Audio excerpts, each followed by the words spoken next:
नमस्कार सभी को। दोस्तों, पाकिस्तान में एक अजीब तरीके का संकट आया है। संकट तो खैर इसको नहीं कह सकते, ड्रामा कहना ज़्यादा बेटर होगा।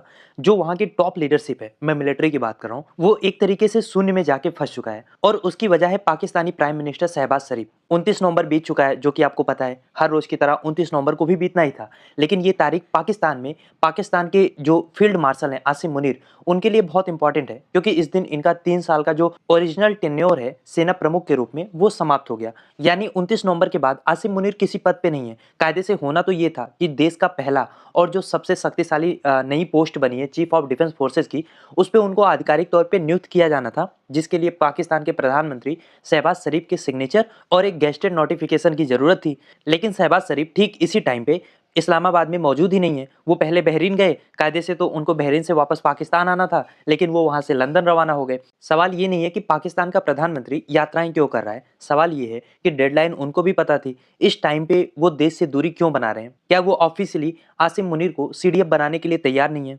क्या सिविलियन गवर्नमेंट एक सोची समझी रणनीति के तहत सेना की शक्ति को कंट्रोल करना चाहती है? अगर ऐसा है तो पाकिस्तान, आप समझ लीजिए, एक पतली सी डोर पे लटका हुआ है, क्योंकि इससे न्यूक्लियर की कमांड से लेके क्षेत्रीय सुरक्षा, सेना में कमांड के लिए एक इंटरनल फाइट, सीमा पे मिसकैलकुलेशन और आतंकवादी संगठनों के लिए फायदा उठाने का सबसे बढ़िया मौका, सब कुछ एक साथ क्रिएट हो रहा है। लेकिन ये सब हो क्यों रहा है, इस कहानी को समझने के लिए हम कुछ महीने पीछे चलते हैं, जब पाकिस्तान की संसद ने 27वां संवैधानिक संशोधन विधेयक पारित किया। ये कोई नॉर्मल संशोधन नहीं था। इसके तहत पाकिस्तान का जो पावर स्ट्रक्चर है ना, उसको फंडामेंटली बदल दिया गया, क्योंकि इस संशोधन के तहत एक नया पद बनाया गया चीफ ऑफ डिफेंस फोर्सेस यानी कि सीडीएफ का। सीडीएफ अब आर्मी, नेवी और एयरफोर्स तीनों सेनाओं का प्रमुख होगा। यानी पाकिस्तान का जो पूरा सैन्य अधिकार है वो अब एक ही व्यक्ति के हाथ में केंद्रित होगा, जो सीडीएफ होगा। और इससे भी इंपॉर्टेंट बात यह है कि इस संशोधन के तहत सीडीएफ को पाकिस्तान के परमाणु और मिसाइल पे स्ट्रेटेजिक कमांड अकेले दे दी गई है। यानी वो अकेले पाकिस्तान के परमाणु और मिसाइल को कहाँ पे यूज करना है, कैसे रखना है,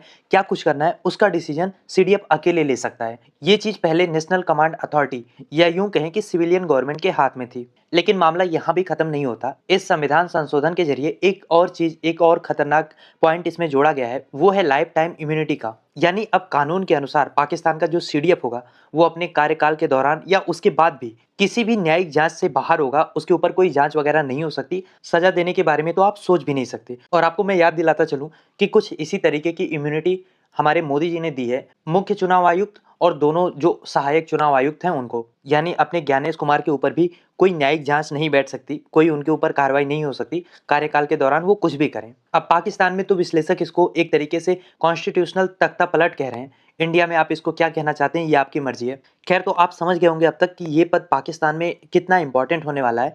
सेना प्रमुख अब देश की न्यायालय और कानून दोनों से ऊपर होने वाला है, और उसके लिए उसे कोई तख्ता पलट करने की जरूरत नहीं है। संविधान को ही इतना पलट दिया गया है कि जो सिविलियन गवर्नमेंट है उसके नाम पे जो थोड़ी बहुत डेमोक्रेटिक वैल्यू की बात होती है वो भी खत्म हो जाए, उसकी गुंजाइश भी ना बचे। इसीलिए शहबाज शरीफ का ऐसे मौके पे पाकिस्तान से गायब होना, उस डेट में गायब होना, कई सवाल खड़े कर रही है। क्योंकि जैसे ही शहबाज शरीफ यानी कि पाकिस्तान का प्रधानमंत्री उस नोटिफिकेशन पे हस्ताक्षर करता है, सेना को संवैधानिक रूप से अनलिमिटेड पावर मिल जाएगी। और शहबाज शरीफ ऐसा करके किसी भी पॉलिटिकल एक्सपोजर से बचना चाहते हैं, और जनरल आसिम मुनीर को भी एक संकेत दे रहे हैं कि जो सिविलियन गवर्नमेंट है उसके पास अभी भी अंतिम सिग्नेचर करने का जो पावर है ना, वो उसके पास है। हालांकि पाकिस्तान का कोई भी नेता, आप चाहे इमरान खान को ही ले लो, उसका स्टेचर इतना बड़ा कभी नहीं हो पाया है कि वो पाकिस्तान की आर्मी से खुली बगावत करके खैरियत से बना रहे। तो शहबाज शरीफ को भी आज नहीं तो कल इस नोटिफिकेशन पे साइन तो करना ही होगा, लेकिन हो सकता है उस साइन से पहले कोई सौदेबाजी पर्दे के पीछे चल रही हो, इसीलिए ये डिले सामने आ रहा है। लेकिन इस डिले की वजह से कहीं ना कहीं पाकिस्तान की जो मिलिट्री हायरार्की है उसमें भी एक कंफ्यूजन का माहौल बन रहा है।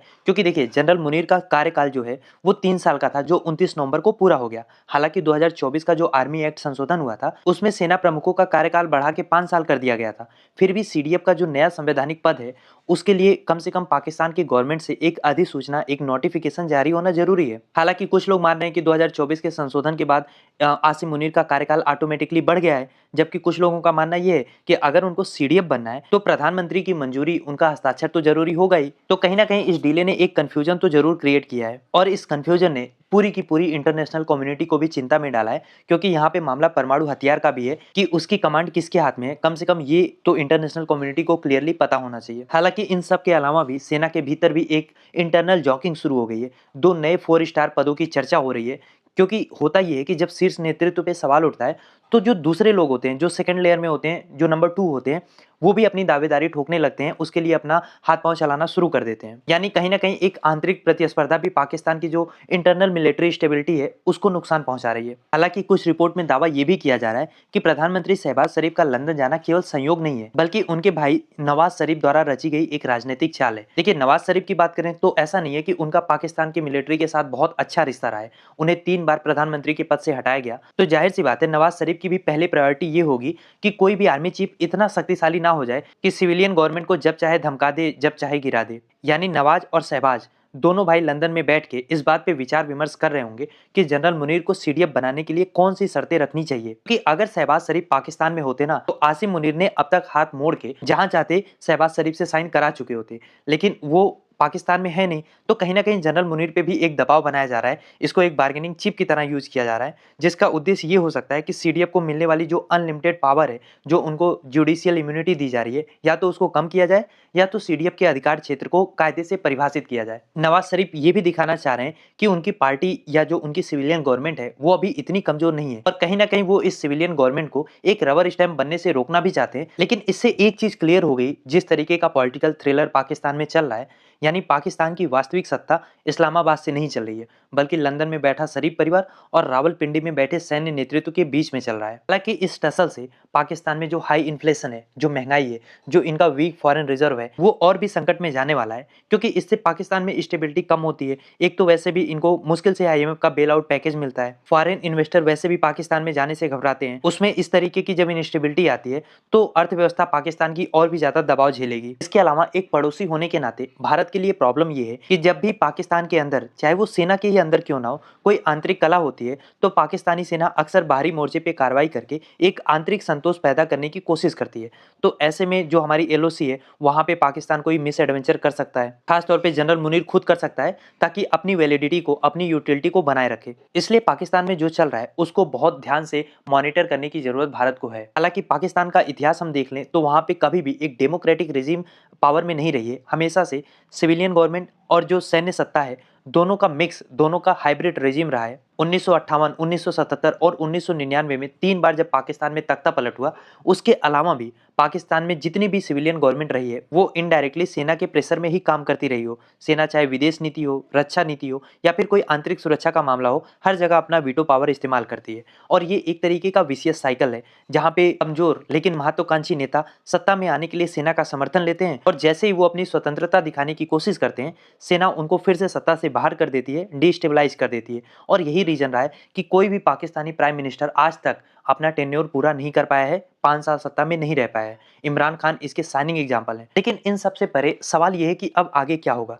देखिए, 2 पॉसिबिलिटी है। एक तो ये कि प्रधानमंत्री शहबाज शरीफ लंदन से लौटते हैं, कोई शर्त वगैरह नहीं रखते हैं, सीधे सीडीएफ के नोटिफिकेशन पे साइन करते हैं और आसिम मुनीर को पाकिस्तान का सबसे पावरफुल इंसान डिक्लेयर कर देते हैं। लेकिन शरीफ परिवार के लिए ये सबसे महंगा विकल्प होगा। दूसरा ये हो सकता है कि नवाज शरीफ के साथ जनरल मुनीर कोई समझौता कर लें, जिसमें सीडीएफ की जो लाइफ टाइम इम्यूनिटी है, या न्यूक्लियर प्रोग्राम पे अकेला कंट्रोल है, या ऐसे जो भी विवादित क्लॉज हैं, उसको भविष्य में संशोधित करने पे सहमति बने। अगर ये सब नहीं होता है, इसमें और डिले होता है, तो इमरान खान की पार्टी या फिर कोई अन्य याचिकाकर्ता इस मामले को सर्वोच्च न्यायालय में भी ले जा सकता है, जिससे एक बार फिर से पाकिस्तान की न्यायपालिका इस राजनीतिक और सैन्य पछड़े में फंस सकती है। तीसरा ऑप्शन ये है कि सिविलियन गवर्नमेंट यानी कि शहबाज शरीफ खुद इस मामले को वापस से संसद में ले जाएं और सीडीएफ की शक्तियों को रीडिफाइन करने की कोशिश करें। हालांकि सेना के दबाव में ऐसा होने के चांसेस ना के बराबर हैं, तो आगे क्या होगा ये अभी कहना मुश्किल है। पॉसिबिलिटी सारी खुली हुई है कि ये नोटिफिकेशन जहां लिखित रूप में ये कहेगा कि आसिम मुनीर या जो भी सीडीएफ होगा वो पाकिस्तान का सबसे पावरफुल इंसान होगा, तो वहीं ऑटोमेटिकली बिना कहे जो शरीफ परिवार है या जो भी पॉलिटिकल सिविलियन गवर्नमेंट है, वो ऑटोमेटिकली पपेट हो जाएंगी। तो इसको लेके पाकिस्तान में अच्छा खासा बवाल मचा हुआ है। पाकिस्तान के डिफेंस मिनिस्टर ख्वाजा आसिम का बयान है कि जो नोटिफिकेशन है उसको जल्द ही जारी कर दिया जाएगा, लेकिन ये केवल आग में पानी डालने जैसा है, इससे मूल समस्या खत्म नहीं होती। खैर, आपको क्या लगता है, लंदन से लौट के शहबाज शरीफ इस नोटिफिकेशन पे साइन करके खुद को और अपनी सरकार को सेना का पपेट मानेंगे, या फिर इमरान खान की तरह बगावत का सुर खोलेंगे? क्या लगता है आपको? लिखिए अपनी राय कमेंट बॉक्स में।